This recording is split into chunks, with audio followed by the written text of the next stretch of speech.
Այսօր Նիկոլի ռեժիմին ով որ դեմա, ինքը բանա, ռուսական ագենտ է, Պուտինա պաշտ է, բանա, հիբրիդային պատերազմի մեջ է, իսկ այդ հիբրիդային պատերազմի ես դրանց կոչում եմ բան, ֆյուրերը այդ հիբրիդային պատերազմի Նիկոլ Փաշինյանն է, ռեյսֆյուրերը ասենք, չգիտեմ ով է այնտեղ Արայիկ Հարությունյանը, հետո գալիս են Օբերշտուրման ֆյուրերներ, չգիտեմ գրուպենֆյուրերներ եւ այլն եւ այլն։ Այս հիբրիդային պատերազմի հերոսները ասած մեկ էլ հարցակվել են ցանկացած ընդդիմախոսի կամ բան է ինչ որ իրանց հետ անհամաձայն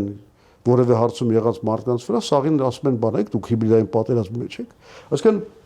այդ հիբրիդային պատերազմի իրականում միակ իմաստը, այսպես այդ կոնցեպտի այն է, որ եթե հայտարարում ես քո ընդդիմախոսին հիբրիդային պատերազմի մասնակից, իր վրա արդեն ժողովրդավարության կանոնները չեն տարածվում, մարդու իրավունքները չեն տարածվում։ Ինչու չեն տարածվում։ Չէ, որովհետև իրանք ես թշնամի եմ, հա, որովհետև դու արդեն թշնամի ես։ Դու արդեն գնդակար ես։ Չէ, դու արդեն դու ոչ թե հայոց ազատ անկախ պետության քաղաքացի ես, լիարժեք եւ լիիրավ, այլ դու 5-րդ շարասյուն ես, հետեւաբար քեզ պետքա ոչնչացնել, գնդակահարել եւ բոլոր մեթոդները արդարացված են։